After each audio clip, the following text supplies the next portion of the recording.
স্ক্রিনের মধ্যে যে ভিডিওটা দেখতেছুন এই ভিডিওটা কোনো ইআই এর কোনো সাধারণ ভিডিও না। এই ভিডিওটা উড়িষ্যাত হয়েছে, কিন্তু যে ঘটনাটা হয়েছে এটা কিন্তু বাস্তবে। এই গ্রামীণ ব্যাংক তার বোনে একটা খাতা খুলছেন, খাতা খোলার পরে তার বোন মরে যা 3 মাস হয়, তার বোন মরার পরে গেছেন 3 মাস ভরা কিন্তু ঘুরছে টেয়ার লাগিয়া, কিন্তু টেয়া আনতার চাই এই প্রমাণ এই প্রমাণ এই প্রমাণ চায়, কিন্তু আম্মানুর দ্বারা তারা কারে নমুনি দিছেন কিবা কি হয়েছেন এই বিষয়ে জানে না। না জানি ঘুরতে ঘুরতে লাস্ট টাইমে না কাছে তোর বোনের লাগবো বাদে কি করবো, মরা বোন 3 মাসের লই অবস্থার ভিতরে কান্দ কইরা আর যখন গ্রামীণ ব্যাংকের সামনে কারা লগে পুলিশও কারা।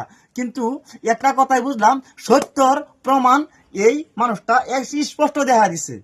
আজকাল এবার প্রমাণ দেয়নি লাগবো যে ভাব দেখতেছি আইন কানুন কমে গেছে, দেশ থাকতো তার মরা লাশ লইয়া এই গ্রামীণ ব্যাংকের সামনে যাইতো না। কিন্তু মানুষটা যদি বুঝতো যে গ্রামীণ ব্যাংক গেলে এই আমার কিবা কিবা কাগজ লাগবো তা গেল না, আসলে তো বুঝে না গতিকে তার বোনের মরা লাশ 3 মাসের জন্য